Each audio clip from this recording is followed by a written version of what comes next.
Welcome into the Lucas and Lucas podcast on a beautiful Thursday afternoon in July. Lucas Frankel alongside Mike Lucas and Mike. Just want to say, how are you doing on this beautiful Thursday? It is a, beautiful Thursday, Frank. I'm off tomorrow.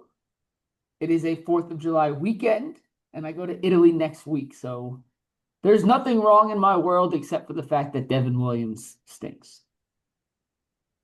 Well, that's your number one gripe with the New York Yankees. Then you have clearly not been watching because this team is an absolute disgrace. They can't They hit were either. up they were up 8 games on the Blue Jays on May 28th, and now here we are on July 3rd, and they're in a tie for first place, and it's an absolute disgrace. Anthony Volpe is the worst player, one of the worst players that the Yankees have ever had.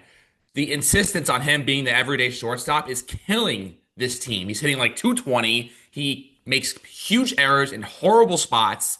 Every time he comes up in a big spot, there's zero confidence. The Yankees will never be a serious franchise as long as he is the shortstop. Jazz Chisholm is being forced to play third base for some reason because Aaron Boone and Aaron Judge have this crazy obsession with DJ LeMahieu being on the team and being on the roster when he cannot hit a beach ball. And Aaron Boone seemingly has a lifetime contract.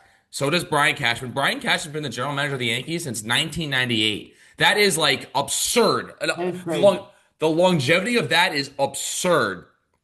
Aaron Boone is just a sounding board, and the Yankees have been in this pattern basically every year under Boone since 2021 or 2022 when they got off to a blistering start, and then once June or July comes around, they go into this huge funk, and they never really snap out of it. I know last year they made the World Series, but that was Lars Trucker's Wanslow just put the team on his back. But this is an absolute disaster. It's so frustrating. I am livid, and there's no reason to believe anything's ever going to change with this team.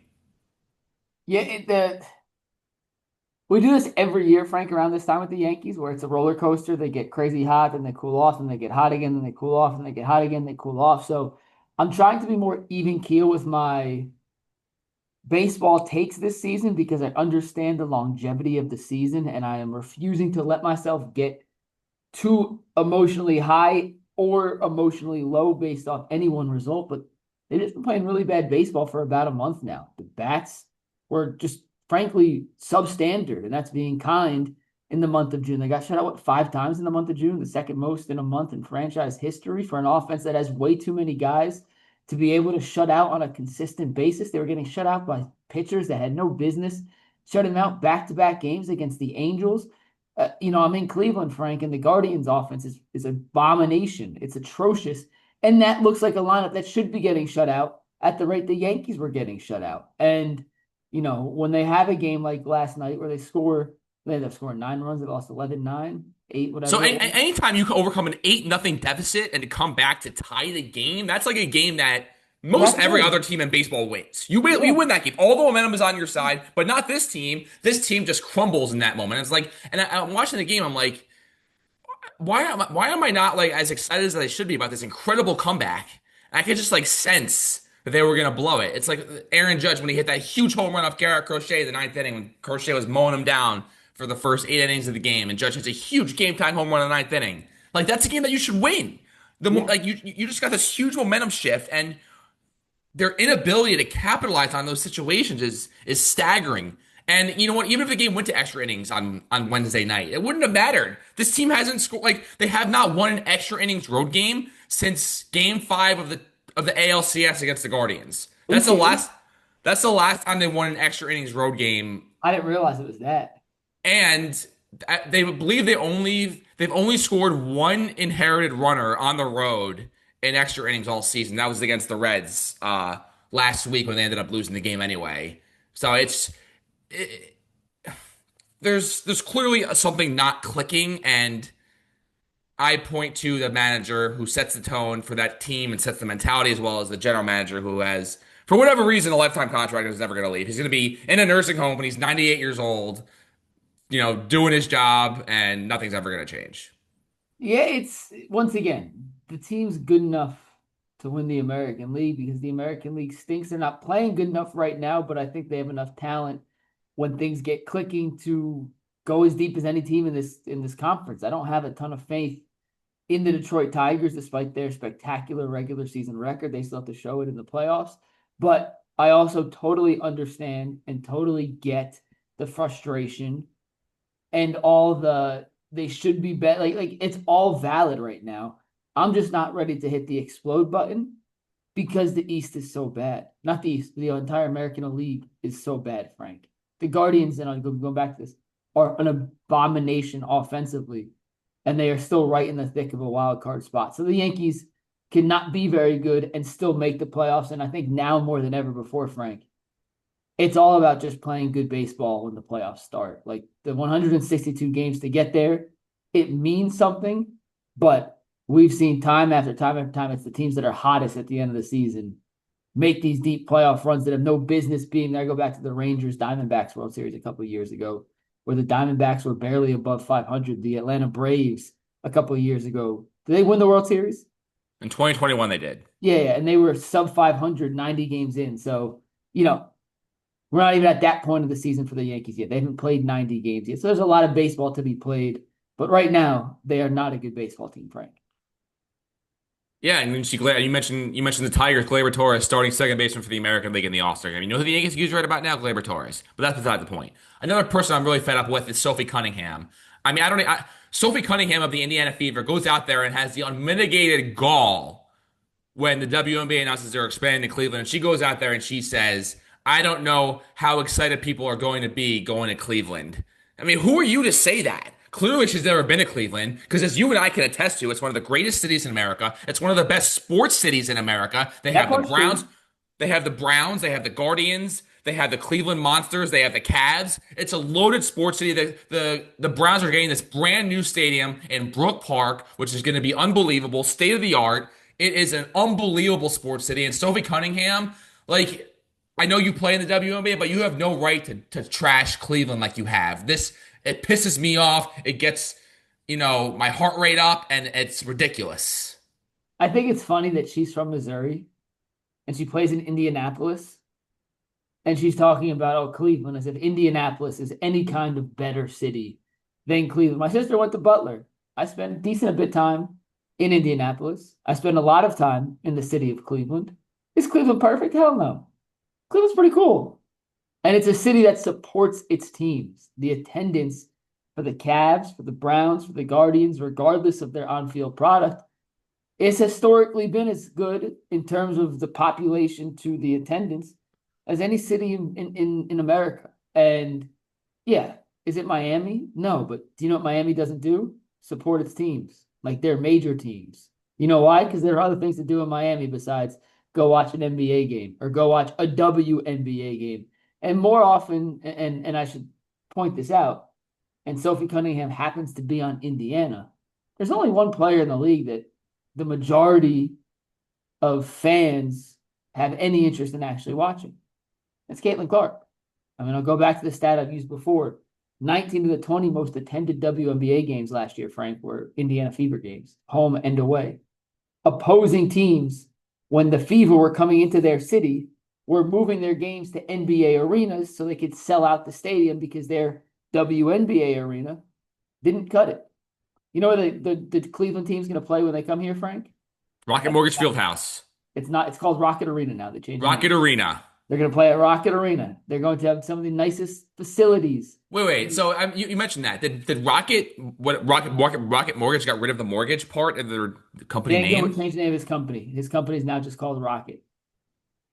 Bizarre. I don't understand. It's above my head, but yeah, it's just Rocket Arena now. They're gonna have some of the nicest facilities. They're gonna be able to use the Cleveland Cavaliers' new practice facility. So you know what, Sophie? You're right. Are people excited to come to Cleveland? No.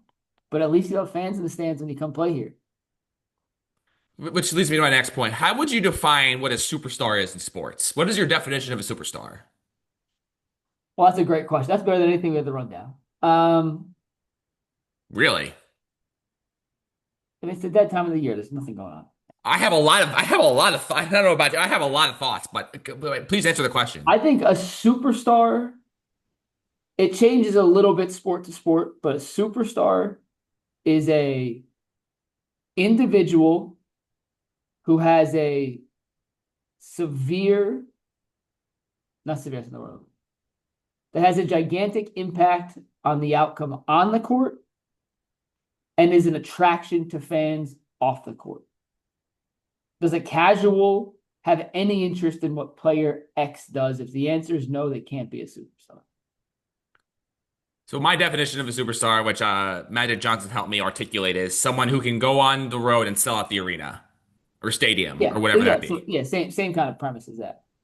So that's how I define a superstar. Which like there's so few though, like actual superstars in sports when you actually think about it. Because in the Like WNBA, SGA is not a superstar. he's not.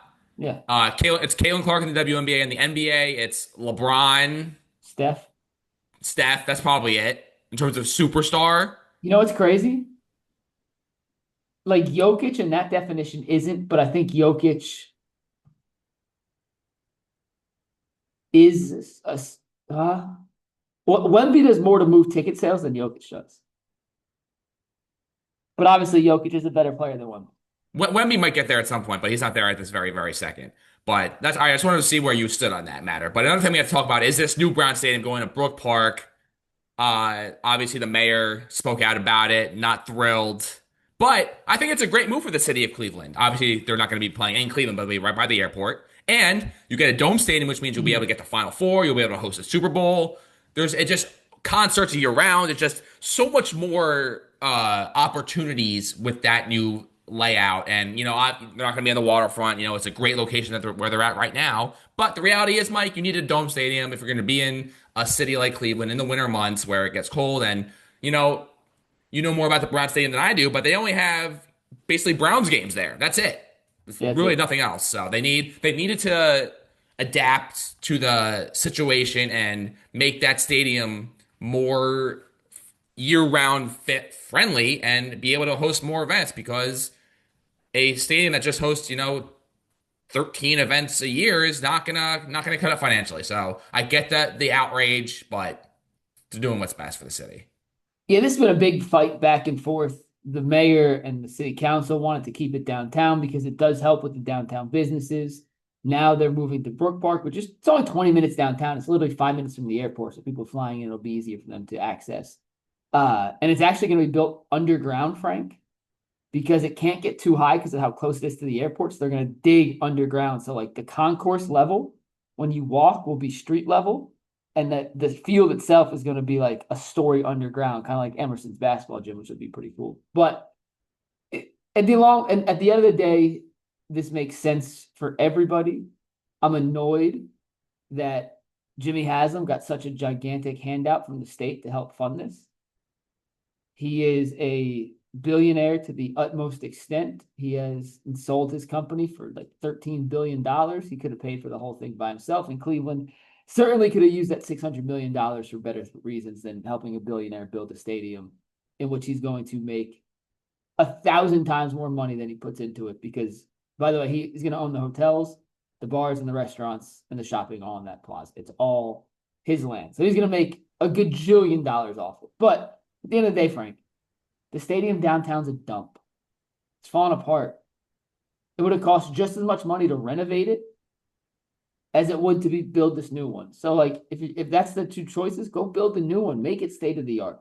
And I'm hoping, whether I'll be in Cleveland or not, they can turn that area with the old stadium into a lakefront area, kind of like Chicago, with some more restaurants, bars, parks. Utilize that space in a way that, frankly, Cleveland doesn't do enough of. So I know you don't care about the lakefront. No, I know I do. And the next thing I want to talk about is, the Cleveland Cavaliers, because they made two unbelievable draft selections. They got Tyrese Proctor out of Duke, and they got what many are calling the Cooper Flag of Senegal, Saliu Niang, who is an unbelievable It's actually why I'm prospect. going. It's why I'm going to Italy next week, Frank, for a deep dive into the background on Salah Uniang. Well, he's from Senegal, so I don't know why you'd be going to Italy He's for a playing in deep the dive. Italian league, though. Oh, yeah, exactly. So, you got the Cooper Flag of Senegal. You got Tyrese Proctor. Unfortunately, they saw Ty Jerome leave to go to the Memphis Grizzlies, which was a huge, huge loss. But you look at the odds to win the Eastern Conference at this very second, and the Knicks, it's crazy. The last 3 days, it's gone seesaw back and forth between the Knicks and the Cavs. But at this very moment, at 1:47 p.m. Eastern Time on Thursday afternoon, the New York Knicks are favored to win the East over the Cleveland Cavaliers. The Knicks just hired former Cavs coach Mike Brown to replace Tom Thibodeau, which was, an interesting decision. Obviously, Mike Brown coached LeBron, coached the Lakers, coached the Kings. You could say got an unfair uh, firing by Sacramento, given the moves that that franchise made, getting rid of Tyrese Halliburton, which was a disaster of a move. But it's just interesting. I don't know who to make the favorite. The Knicks are coming off their most successful season in 25 years. They got Jordan or Gershon Yabusele, huge pickup there. They got Jordan Clarkson, so the Knicks are making moves. The Cavs haven't really done anything yet besides draft the Cooper Flag of Senegal. But They traded for Lonzo Ball. Troy, yeah, they got Lonzo Ball, so it's really up in the air. But I think what the Knicks process shows is that they had no plan. Mike Brown's not a very sexy hire. He has a record of success, but doesn't seem to last long everywhere he goes. But the pressure's going to be on Mike Brown because this team just made the conference finals, and if they don't reach that point or go further, then it's going to look like a total failure. So pressure's on. Can I throw a little conspiracy at you? Sure. So LeBron James is unhappy in New York. I mean, in LA, excuse me, unhappy in LA. Maybe he can force LA to buy him out. Maybe the Lakers would be entertaining a trade for LeBron James. The Cavaliers, from everything I know, from everything I've been told, from everything my guy Jason Loy's been told, will not blow up their roster for LeBron James. And that to acquire him based on their second apron status would require them to completely blow it up. The Knicks have some pieces to make a deal that makes a lot more sense. You could do Cat for LeBron straight up. You could do Mitchell Robinson. That's what Bill Simmons floated You could do out. Mitchell Robinson and OG Anunoby for him. Frank, which coach in the Eastern Conference right now, current head coach in the Eastern Conference, does LeBron have an incredible relationship that he played for maybe when he first entered the league? The Cavs. I know Mike Brown coached a team from like what Yeah. 05 till Him and 10. LeBron are very close. Very, very, very close. To this day, still very, very, very close. And I'm not saying that's the reason they hired Mike. I actually think Mike Brown's a really good head coach. Is he great? No, but I think he's a good head coach. I think it's a good hire. I think at the end of the day, after the process they went through, they found Mike Brown, which I think is a pretty good hire. But my antenna, my radar went up. Is just something to flag, Frank, as to maybe the LeBron to New York stuff could have some more legs, and that certainly makes it a more enticing destination for LeBron James. And I don't see any benefit to the Lakers buying him out. Like I understand he has an opportunity to make their lives a living hell every day, but you don't just buy out a top 10 player in basketball when you're the Los Angeles Lakers. Like if you're gonna get rid of LeBron, you need something back. The Cavs are not gonna blow up their roster for him. The Knicks have pieces that make a lot more sense. So if they are going to facilitate some sort of trade between the Knicks and the Lakers, he would have to go to a team where he likes the roster and likes the coach. Well, I don't know how he feels about the roster, but I know he's a big fan of Mike Brown. So just wanted to flag that for you. So he would just leave Bronny. He would just let Bronny rot in LA and be like, I'm going to New York. See ya. Maybe take Bye, it with him. son.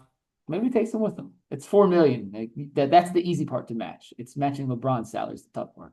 It's pretty hilarious watching Bronny being interviewed. He was interviewed on Wednesday about all the noise around LeBron, and he's like, "Oh, we don't talk about that." He just tells me to ignore all the noise. It's just fascinating to hear it from The such guy's a son. lightning, huh? The guy's son. It's like no one knows him But better than you it's do. interesting to think about that LeBron going to the Knicks. Like, obviously, the Knicks would have to give up salaries to make it work financially, but LeBron's going to be what 40, 41. 41. He's either Like, 41 or he turns 41. so let's say it's like a Cat and whoever else for LeBron. Like, You catch straight up. Catch straight up. Cat straight up for LeBron. Does that make the Knicks, like, how much better does that make the Knicks? Like I can't like wrap my, because the East is so wide open right now. Obviously, you got going on with Milwaukee Bucks where uh they seem like if they were smart, they would just trade Giannis because that team's going absolutely nowhere. Uh they got LeBron Miles turns. Turner, LeBron will turn 31 at the end of this year. 41. He's 40. He will turn 41. Yes. Which is insane. Like, you can't expect a 41-year-old NBA player to be the difference maker on a championship team in the NBA. I know LeBron's a freak of nature and has been doing it for going up on over 20 years at this point, but to expect him to be the difference maker for the championship team, I think is a little much to ask for. But the East is so wide open right now. Maybe he is the difference, and I'm not a big, huge Cat coming up in the clutch guy, but I would be shocked if LeBron ends up with the Knicks. Absolutely shocked. I just don't know if that's gonna happen. But Giannis needs to go in Milwaukee because that situation is just a disaster. And I think anytime you're in a situation where the star is the one dictating the moves of the organization, that's just a recipe for complete disaster. It's so rare where that works out and the team is successful as a result of it. So, not a fan of what I'm seeing right now in Milwaukee, and but I am a huge fan of what I'm seeing right now in Denver because the Denver Nuggets absolutely fleeced the Brooklyn Nets, getting Cam Johnson I love that trade for who? The Nets? for both teams, actually. The Nets are going absolutely nowhere. They made 5 draft picks in the first round. Who knows how many of those guys are actually going to make the team? It's honestly it's organizational. What's the word? What did I call Malpractice, it? and I disagree. Malpractice to And I not trade disagree. up. I mean, I'm sure. I don't know They how tried hard to some. listen, they tried to trade up. There were no takers. That's the issue, Frank. There were no, and listen, I would have loved the Nets to have traded 8, 19, and 22 to get to 3 or 4. In a heartbeat would have done that. There were no takers, unfortunately. So if there were no takers, what else are you supposed to do? I would have been fine if they traded back and found a team that wanted to trade up late in the first round and tried to pick up from future assets. But at the end of the day, you look at this Nets roster. They have no direction. They have no plan. They have no stars. They have nobody who you're building around. Take some flyers. You get the 5 draft picks. If 2 of those 5 hit, great. Great. You want all 5 to hit. The chances that all 5 hit aren't going to happen. It would be shocked. But you took 5 guys who are playmakers, which I think is the single biggest thing you need in the NBA now, is guys who can dribble, who can create, who can pass, who can shoot, who can score, do it all kind of guys, and they took some flyers. I love the Denman pick. I heard from a couple different teams. I know he was not rated that high in some draft boards. Others had him incredibly high. He crushed it in workouts. Oh, Crushed come it in on, workouts. Mike. It's like, oh, he had an unbelievable combine. How does he play during the games? I never want to hear He about was workouts. great in games. He was nobody's best player. They made the Sweet 16 as a 16. Right? He was very good in games. He's 6'8". He was maybe the best passer out of the pick and roll last year. His jump shot wasn't great, but he hit back iron on most of his jumps. I watched this entire no ceilings. Did an incredible. I'll send you the video. Did an incredible Jaeger Denman breakdown where all his misses were back rim. If you're missing jump shots and it's back rim, that's where you want to miss. Like you never want to miss. But that means your mechanics are spot on. You're in line. You just got to work on the touch, which is something that's easier to work on than fixing your mechanics at that stage of your career, jumping from BYU to the NBA. He's also like the second youngest dude in the draft, Frank. Like the upside on this kid's tremendous. Then the other guys, I don't know nearly as much about. I don't think Danny Wolf has any chance to pan out. I have no faith in that pick. I wouldn't have taken him. But the other guys, like I like Drake Powell. The two It's crazy. It's international crazy. Like because I experts, did a whole I don't draft know. show for my company, and literally every single one that we had on our panel was saying that Danny Wolf is like the one guy that they actually like in this draft that has a chance to be the best player in the class. But you're on the complete opposite. And you don't think he's I going to pan out as a prospect. Everyone hated the Yegor Demon pick. Not a single person approved of that. They got the 2 foreign guys, Saraf and who was the other? They got 2 foreign Teore, guys. Nolan Teore. Oh yeah, Nolan Traore from France. So like, who knows about those guys? So we'll Who'd you see. It's want just with the eighth pick with the guys who are on the board? Who'd you want? Malawach seemed like the guy to get. Yeah, I just don't think they wanted a center. Like Malawach was the best player available. I thought Denman was the second best, but it was clear that they didn't want a center. Their whole philosophy was we're going for playmakers. So I Denman was find the it. best playmaker available. And the worst part about it is they could have a horrible season. They can win 12 games next year, and they might get the 6th pick in the draft because that's how this crap works. It's ridiculous. You know, Wait, so what's up? So tell me about the Cam. Why don't you like the Cam Johnson trade? no. I'm not saying I don't like it for the Nets. I just love it for Denver. I think Oh, Denver. okay, I okay. think I think Cam Johnson's a better player than Michael Porter Jr. He makes like half the money that Michael Porter Jr. makes, and it allowed the Nuggets to have all this flexibility to trade for Jonas Valanciunas, to get Bruce Brown back. Yeah, They got Tim Hardaway Jr. on a minimum contract. So like you got they were all able those to get pieces. the money they saved. It was $17 million difference between Porter Jr. and Cam Johnson. Valanciunas and Hardaway Jr. plus Cam Johnson for Michael Porter Jr. is what it ended up being with the money they used from that deal for this deal. Great move for Denver. And also for the Nets to get that 2032 unprotected pick. That's post Jokic.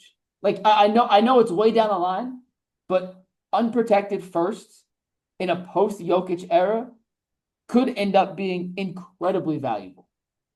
We'll see. It's crazy that like Sean Marks still would make that trade because I mean if Sean Marks is still the general manager in 2032, then oh my God. I mean I know Boone and Aaron Boone and Brian Cashman will still have jobs in 2032, but Sean Marks still employed in 2032 by the Nets. I mean that's we'll see. The Western Conference is very fascinating. Obviously the OKC is still a massive favorite, but after that between Houston and Denver, it's uh it's going to be a wild, wild season in that conference to see, especially when it comes to the postseason. If Durant holds up, how the Nuggets improve, I'm very fascinated to see how that conference shakes out, especially within and in the East. But the whole Durant thing, the improved Nuggets, it's going to be fascinating to see. Yeah, I think Houston, by the way, Capella, Dorian Finney-Smith, and Durant in an offseason, and you look at the pieces they got rid of, there really isn't a ton.